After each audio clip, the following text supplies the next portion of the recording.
wabarakatuh. Perkenalkan, nama saya Afiatul Latifah dari kelas 6B. Di sini saya akan mempresentasikan poster yang telah saya buat mengenai kompetensi kepribadian, yaitu poin 11.1. Menghargai peserta didik tanpa membedakan keyakinan yang dianut, suku, adat istiadat, daerah asal, dan gender. Baiklah, mari kita mulai. Pertama, bagian definisi. Menurut Undang-Undang Nomor 20 Tahun 2003 tentang Sistem Pendidikan Nasional, peserta didik adalah anggota masyarakat yang berusaha mengembangkan potensi diri melalui proses pembelajaran yang tersedia pada jalur, jenjang, dan pendidikan tertentu. Kemudian, sesuai dengan instrumen penilaian kompetensi kepribadian guru, menghargai peserta didik tanpa membedakan keyakinan yang dianut, suku, adat istiadat, daerah asal, dan gender berarti bahwa seorang guru mendengarkan pendapat peserta didik, merespon peserta didik, menerima keberadaan peserta didik, mengakui keberadaan peserta didik tanpa membedakan keyakinan yang dianut, suku, adat istiadat, daerah asal, dan gender. Kemudian, mengapa seorang guru perlu untuk menghargai perbedaan tersebut? Di dalam poster ini dijelaskan bahwa kompetensi kepribadian guru merupakan tonggak dari yang baik dengan didasari kepada keimanan dan akhlak mulia. Tanpa kepribadian yang luhur dari guru, maka dengan sendiri peserta didik tidak memiliki sikap menghormati, mengagumi, menghargai terhadap guru itu sendiri. Dengan demikian, sikap menghargai tidak mungkin tumbuh pada diri peserta didik jika guru tidak menunjukkan sikap menghargai terhadap individu pada sosok guru tersebut. Guru tidak boleh membeda-bedakan peserta didiknya sesuai keyakinan yang dianut, suku, adat istiadat, daerah asal, dan gender. Seharusnya guru mengenal lebih dalam dan memahami masing-masing individu tersebut sebagai peserta didik yang mempunyai hak yang sama, yaitu memperoleh pendidikan.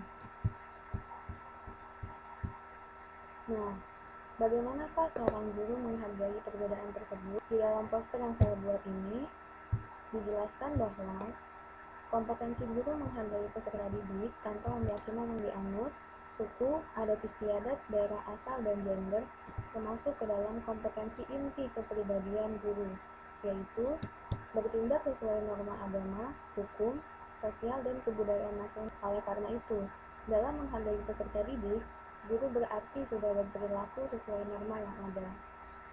Nah, sesuai dengan norma-norma yang ada, di sini ada beberapa tindakan guru sesuai dengan norma yang ada. Yang pertama, guru bertindak sesuai norma agama. Norma agama harus menjadi prinsip dalam hidup seorang guru, sehingga apa yang tampak dari perilakunya akan mencerminkan perilaku yang sesuai dengan ajaran dan nilai-nilai yang tergandung dalam agama yang dianutnya. Selanjutnya, guru bertindak sesuai norma hukum. Taatan pada norma hukum berkaitan juga dengan kedisiplinan seorang guru. Seharusnya seorang guru harus mampu benar-benar disiplin dan aturan hukum yang berlaku, dan aturan manapun yang telah disepakati, baik yang berlaku di lingkungan sekolah maupun di luar sekolah. Yang ketiga, guru bertindak sesuai norma sosial. Contohnya adalah kesopanan dan kesusilaan. Seorang guru sebagai pendidik dan bagian dari masyarakat seyogyanya mampu menjunjung tinggi dan bertindak sesuai norma-norma sosial yang berlaku di masyarakat tempat ia berada. Dan yang keempat, guru bertindak sesuai dengan norma budaya nasional. Guru yang berpegang pada norma-norma budaya Indonesia adalah guru yang Pancasilais. Artinya, ia berpegang dan mengamalkan sila-sila dalam Pancasila. Dalam aktivitas pergaulannya, baik dalam lingkungan sekolah maupun di luar lingkungan sekolah, guru harus berpedoman pada Pancasila sebagai landasan budaya Indonesia. Nah, kemudian berikut ini beberapa tindakan dan sikap guru yang sesuai dengan norma agama, hukum, sosial, dan kebudayaan nasional Indonesia. Yang pertama, Guru menghargai dan mempromosikan prinsip-prinsip Pancasila sebagai dasar ideologi dan etika bagi semua warga Indonesia. Indikatornya yaitu beribadah sesuai dengan agama yang dianutnya, berpakaian rapi, berperilaku santun, menghargai sesama, memiliki rasa empati, siswa, peduli akan kebersihan lingkungan. Selanjutnya yang kedua, guru mengembangkan kerjasama dan membina kebersamaan dengan teman sejawat, memperhatikan perbedaan yang ada, misalnya suku, agama, dan gender. Nah, indikatornya adalah mengutamakan musyawarah dalam mengambil keputusan, menerima dan menghargai perbedaan pendapat, aktif dalam kegiatan pengembangan profesi. Yang ketiga, bisa kita lihat di poster yang ketiga, guru saling menghormati dan menghargai teman sejawat sesuai dengan kondisi dan keberadaan masing-masing. Indikator pertama, sopan santun dalam bersikap, rendah diri dan bersahaja, tidak meremehkan atau merendahkan orang lain, menghargai perbedaan, peduli dan berempati dengan sesamanya, memberikan bantuan kemampuannya. Yang keempat, guru memiliki rasa persatuan dan kesatuan sebagai bangsanya adalah mengikuti upacara bendera, mengikuti perayaan Hari Besar Nasional, mengikuti perayaan Hari Besar Agama yang dianutnya. Dan yang kelima, guru mempunyai pandangan yang luas tentang keberagaman bangsa Indonesia, misalnya agama. Indikatornya adalah menghormati dan menghargai kebinekaan atau keberagaman, suku, ras, dan agama. Yang kedua, tidak sara dan sukuisme, maksudnya tidak memojokkan suatu suku tertentu, rela berkorban untuk kepentingan bangsa dan negara, memelihara budaya positif tanpa membedakan ras dan agama. Itu dapatkan dari web yang tertera di sini atau blog dari www.slideshare.net. Kemudian berdasarkan beberapa penjelasan di atas, dapat diperoleh beberapa informasi mengenai cara untuk menghargai peserta didik tanpa membedakan keyakinan yang dianut, suku, adat istiadat, daerah asal, dan adalah yang pertama, memahami perbedaan yang ada antara peserta didik. Jadi, sebaiknya guru memahami dan mengenal lebih dalam masing-masing individu, apakah agama yang dianutnya, dari mana suku ia berasal, dari mana daerah asalnya, dan lain-lainnya. Yang kedua, mengenal lebih dalam setiap individu peserta didik. Setelah mengetahui apa saja perbedaan tersebut, guru sebaiknya mengenal lebih dalam mengenai setiap individu peserta didik. Yang ketiga, menghargai perbedaan pendapat yang disampaikan peserta didik. Agar tidak pilih kasih, seorang guru harusnya menghargai setiap perbedaan pendapat yang disampaikan. Kemudian yang keempat, mampu menengahi konflik antara siswa yang memiliki perbedaan. Nah, untuk menumbuhkan sikap menghargai perbedaan dalam peserta didik, sebenarnya guru mampu menengahi konflik jika ada, karena perbedaan pendapat itu pasti terjadi antara peserta didik. Jadi, seorang guru harus bisa menengahinya. Yang kelima, memberikan teladan kepada peserta saling dan toleransi terhadap perbedaan.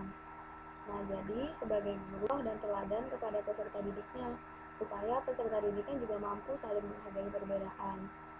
Yang keenam, memiliki rasa empati yang sama ke setiap peserta didik. Jadi, tidak ada pilih-pilih. Semua peserta didik mendapatkan rasa empati yang sama dari guru tersebut. Yang ketujuh, tidak sara, sukuisme, rasisme. Jadi, seorang guru tidak memojokkan suatu ras atau suatu suku demi meninggikan ras lainnya.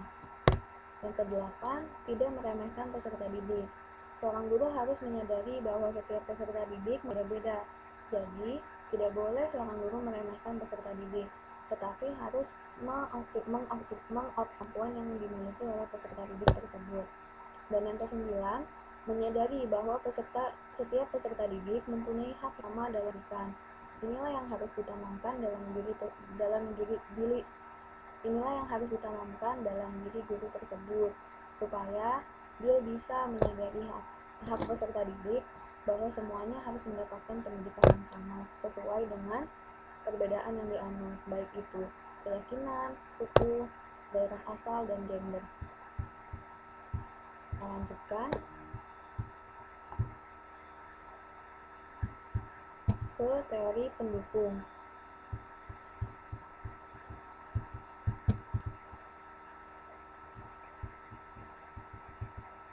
Di sini pendukung yang saya cantumkan di poster yaitu belajar dari Carl Rogers. Nah, bisa dilihat di dalam poster. Teori belajar Carl Rogers ini merupakan salah satu humanistik yang menekankan perlunya sikap saling menghargai dan tanpa prasangka dalam membantu individu mengatasi masalah. Aplikasi teori humanistik Carl Rogers, guru lebih mengarahkan siswa untuk berpikir induktif, mementingkan pengalaman, serta membutuhkan keterlibatan siswa secara aktif dalam proses belajar. Hal ini dapat diterapkan melalui kegiatan membahas materi secara berkelompok, sehingga siswa dapat mengemukakan pendapatnya masing-masing di depan kelas. Guru pun memberi kesempatan bertanya apabila kurang mengerti terhadap materi yang diajarkan. Jadi melalui teori siswa berhak menyampaikan pendapatnya, dan dalam penyampaian pendapat tersebut, siswa lainnya bisa belajar bagaimana menghargai perbedaan, termasuk menghargai perbedaan pendapat. Nah, dengan adanya kegiatan diskusi, di situ akan tercipta interaksi antara peserta didik dengan peserta didik, dan juga peserta didik dengan gurunya. Dengan komunikasi tersebut, perbedaan bisa dihargai, termasuk perbedaan pendapat. Saya mengambil teori pendukungnya adalah teori belajar Carl Rogers, yang bisa diterapkan untuk meningkatkan bahwa perlunya sikap saling menghargai dan tanpa prasangka dalam pembelajaran. Ya. Sumber-sumber yang saya bisa dilihat di bagian sumber rujukan.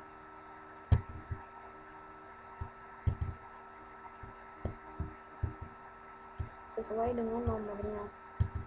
Beberapa saya ambil dari blog.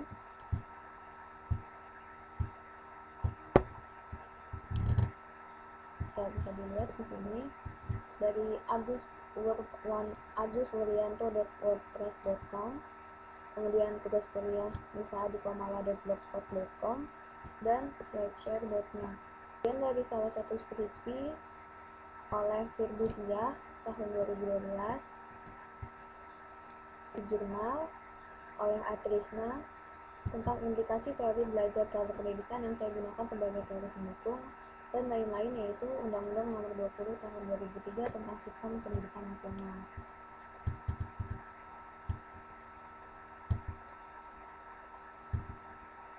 Ya, jadi poster ini merupakan hasil kompilasi dari berbagai sumber. Berbagai sumber ini bisa dilihat di bagian sumber rujukan yang tadi. Nah, menurut saya mengenai poster yang telah saya buat mengenai kompetensi kepribadian. Untuk informasi lebih lanjut, bisa dilihat di Facebook saya melalui email aslatifah@gmail.com. Ya, ini mengenai kompetensi kepribadian guru poin 11.1 dalam Permendiknas RI 11 tahun 2007.